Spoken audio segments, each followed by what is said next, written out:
Hello beautiful creatures, welcome to my channel. I am Aradia, the Witch of Dark Light. Welcome to all of you beautiful souls here with me on my journey with all things magical here on my YouTube channel. And if this is your first time here, please do consider subscribing if you like all things magical. So I want to jump right in, and I'm a little late. I was trying to kind of stick to doing videos every month.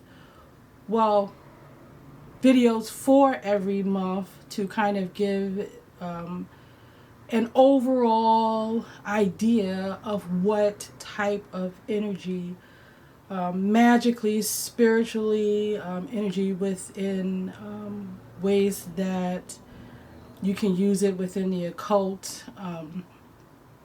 for that month. So I'm a little late, but I wanted to hurry up and get this out before we go into the eclipse. So what I've been doing in the last two videos that I did for each for the month, the magic of the month, I kind of went over some of the important dates. But for this video, I wanted to focus on the eclipse specifically because this is this energy is very powerful. I don't know if powerful is the word I want to use, but this is energy that is definitely going to affect everyone, and depending on of course everyone's birth chart and where the celestial bodies sit with you, it's going to affect you in that way.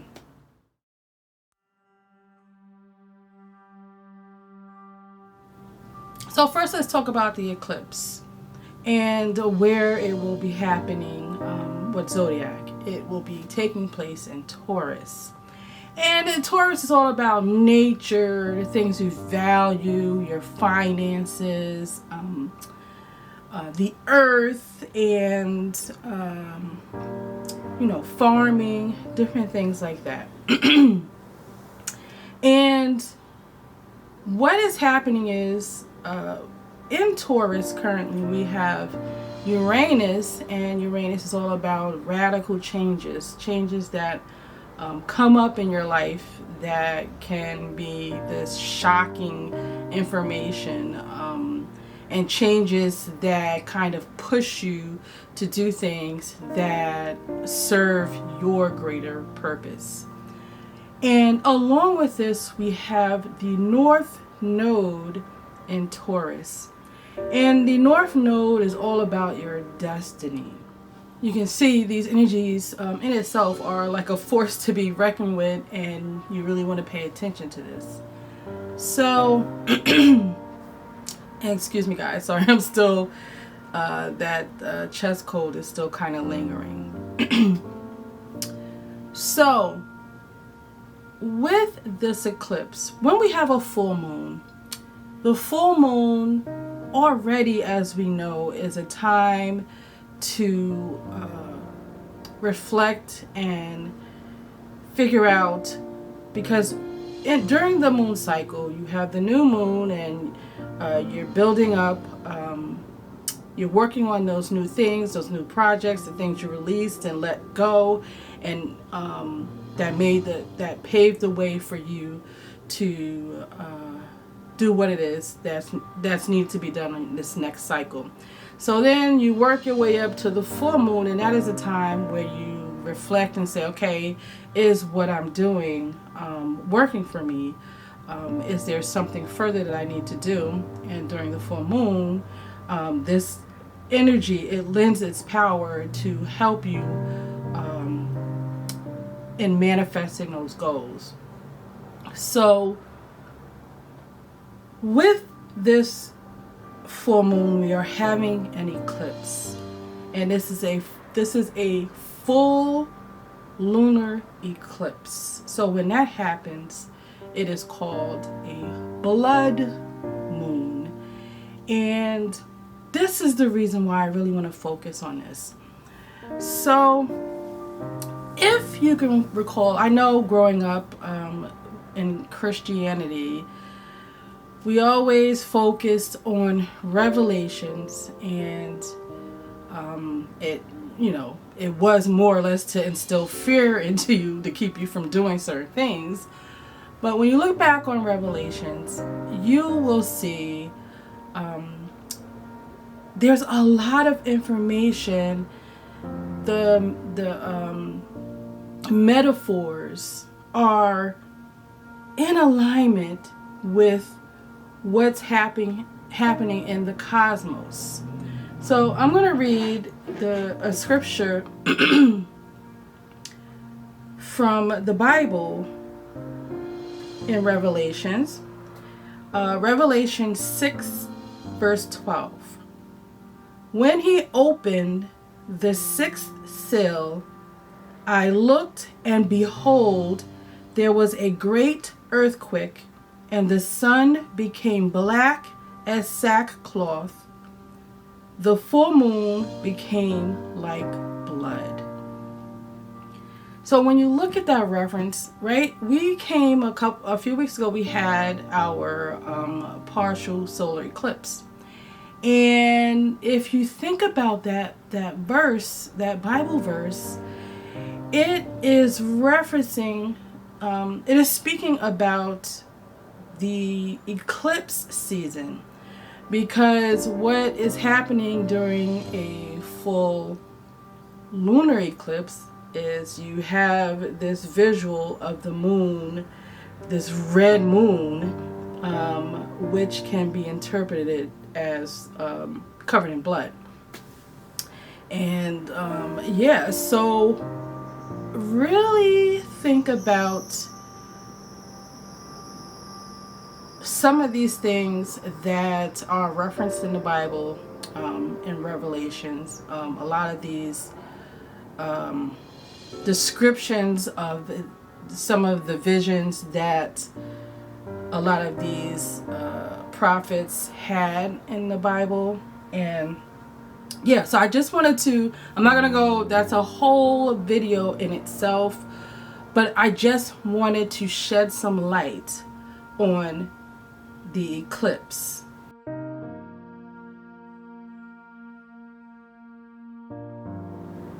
This eclipse is asking for a reset. This is a reset and activation. So you may have already been feeling uneasy since the solar eclipse. You may have been feeling like uncomfortable in some of the things that you used to do, or you just feel uneasy about your path, or you feel like there needs to be a change and it needs to happen now. Some things just are agitating you more so than if they would have maybe a year ago. So that is kind of to unearth, that's that Uranus energy, unearth, shake it up, and make these radical changes, make these changes, changes that are hard for us to make. We have Uranus here, and we have the North Node with our destiny. So if we still have things that do not belong in our life, this alignment, this celestial, these celestial bodies in their alignment is aiding in pushing those things out, whether we want it, like it, or not. It is aligning us with our destinies. So the best thing for you to do during this time is you want to reflect, right? And we say this all the time during a full moon, so that you can reflect and find out what it is that you need to let go. But this is like a finalization, right? So you have to decide, I'm done with this, I need to let it go, and that's that. Because this is that energy that after it passes, it is not going to go back to whatever it is. It's not going to have that, you're not going to have that universal or the cosmos aiding you and helping you in the way that it is right now. So you may find that if you try to hold on to these things, it may be difficult for you going forward. So what keywords do I want to impart with you here about this eclipse energy? This is a reset.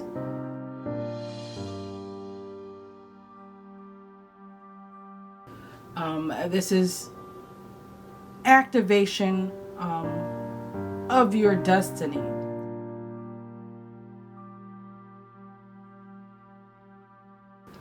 Whatever it is that you should be doing at this point in time of your life.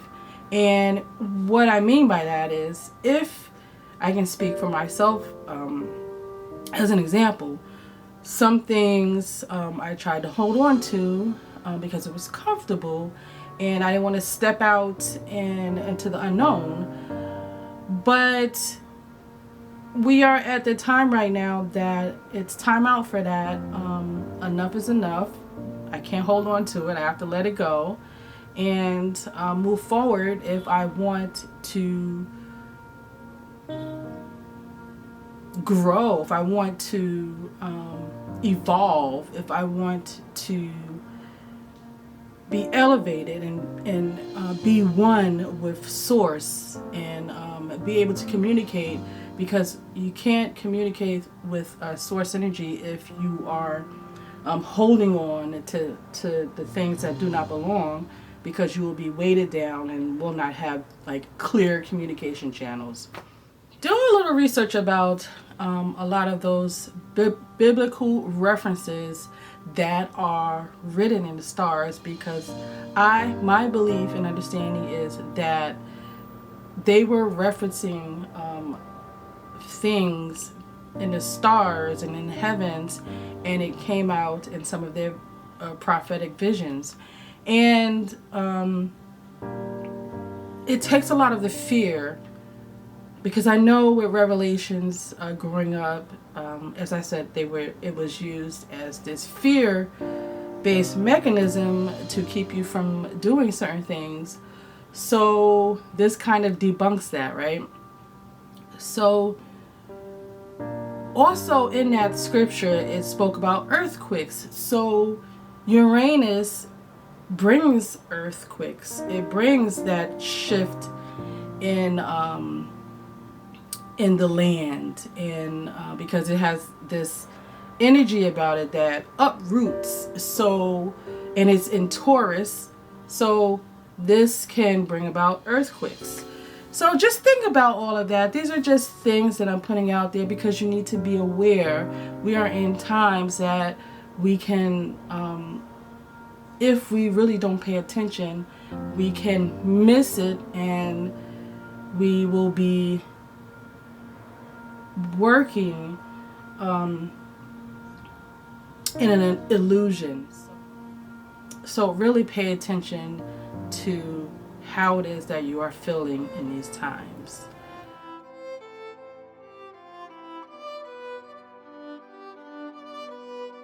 I was in the astral and I was approached by, it was this white Caucasian man. He had glasses, his head was bald. He looked like this regular mundane person. And what he said, he was kind of hurting me, and he said, "You are no longer with us." So he was trying to herd me into this place that was something like, I don't know, it was like a glass door, and other people were with me, and you know, he pushed us in and closed the door. So what that dream was telling me, or what that astral event was telling me, was this is a bottom feeder feeding on you know, my energy and everything, because I wasn't in the place. I dropped the ball. I let certain things go. You know, I had recently been through some things, and yeah, I was questioning a lot of things, and I wasn't really paying attention to what was really the truth. I wasn't listening, and because I wasn't letting certain things go, I wasn't able to receive the proper messages from, you know, my spirits and guides and whatever the universe was trying to send me, my destiny, my karmic destiny. But I just want to share the point behind that was kind of shaking me up to wake up, right? Sometimes what we see and what we think, and just because the masses are doing this thing, whatever it is, doesn't mean that it's the truth, right? Light isn't always the truth, and dark isn't always evil. And what I would suggest for you guys to do is not work any kind of magic, but just reflect. Just, you can write down some things. You can, because you need to grasp the truth. You need to understand the truth of what it is that the cosmos, the universe, is trying to tell you. So this is a moment to be still so that you can understand the path and the direction that you need to go. That needs to be reset and activated. I hope you understand all of my ramblings about the eclipse, and if you have any questions, please do let me know and leave it in the comments. I will be happy to do my best to try and answer them, and until the next video, I love you all.